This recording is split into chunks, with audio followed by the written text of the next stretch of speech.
শিলিগুড়ি ৩৬ নম্বর ওয়ার্ডের শান্তিনগর বউবাজার এলাকায় বৃদ্ধার গলা থেকে সোনার চেন ছিনতাই করল দুই যুবক।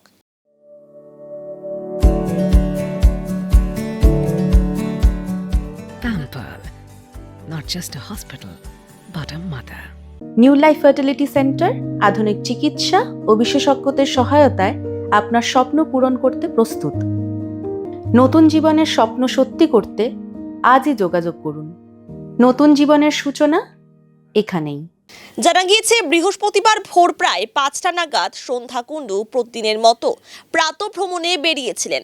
সেই সময় একটি বাইকে করে দুই যুবক আসে। তাদের মধ্যে একজন দূরে বাইক নিয়ে অপেক্ষা করছিল, আর অন্য যুবক পিছন থেকে এসে হঠাৎই বৃদ্ধার গলা চেপে ধরে তার সোনার চেন ছিনতাই করে চম্পট দেয়। ঘটনার সময় ধস্তাধস্তিতে আহত হন বৃদ্ধা। শহরে একের পর এক ছিনতাইয়ের ঘটনায় উদ্বিগ্ন সাধারণ মানুষ। পুলিশের নজরদারি নিয়ে প্রশ্ন তুলছেন স্থানীয়রা। দ্রুত অভিযুক্তদের গ্রেফতার করে পুলিশি নিরাপত্তা ব্যবস্থা জোরদারের দাবি তুলেছেন বাসিন্দারা। গোটা ঘটনার তদন্তে আশিঘর ফাঁড়ির পুলিশ। সকালবেলা আমি বাড়ির নোংরা ফেলাইতে গেছি, তখন আমার একটা বউর সাথে দেখা হইলো। তখন একটু দাঁড়ালাম, বললাম বাড়িতে ছ্যাঙ্গা হয়েছে, ছ্যাঙ্গাগুলো পোড়াবে। এর মধ্যে ওদিকে কথা বলতে বলতেই ওরা আসলো, আইসে আমার গলার মধ্যে ধরলো। তখন আমি কিরে কিরে কিরে কিরে এরকম করলাম, ও টান দিয়ে নিয়ে গেল জিনিসটা। আমি বললাম যে দেখো আমার জিনিস, মালা নিয়ে গেলো, মালা নিয়ে গেলো। তখন তো কেউ নাই, কাকে বলবো? প্রতিদিন আমি 30 বছর ধরে আমার গলায় মালা, দুইজন বাইকে করে। ও আগে বাইকটা আগা রাখলে ওখান থেকে ও হাইটে আছে, ওখানেই নামাই দিচ্ছে। তারপর ওখান থেকে নামতে নামতে এখানে আসে।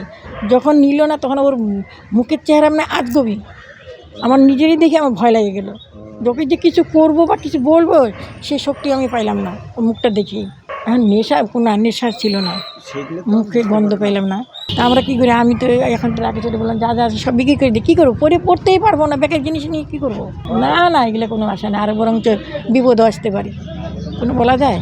তখনই এই ঘটনা, সোনার চেন নিয়ে চলে গেল দুজনে এসে, মানে বাইকে এসে একজন হেঁটে হেঁটে এসে আর একজন বাইক রানিং রেখে দুই মা গলার হাত থেকে চেন ছিঁড়ে নিয়ে চলে গেল।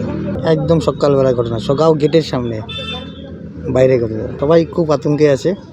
এখন বউরা আর কী করে সোনা কানা পরে বাইরে বেরোবে? নেই বলেই তো যে যার জন্য এইরকম চুরিচামারি হচ্ছে।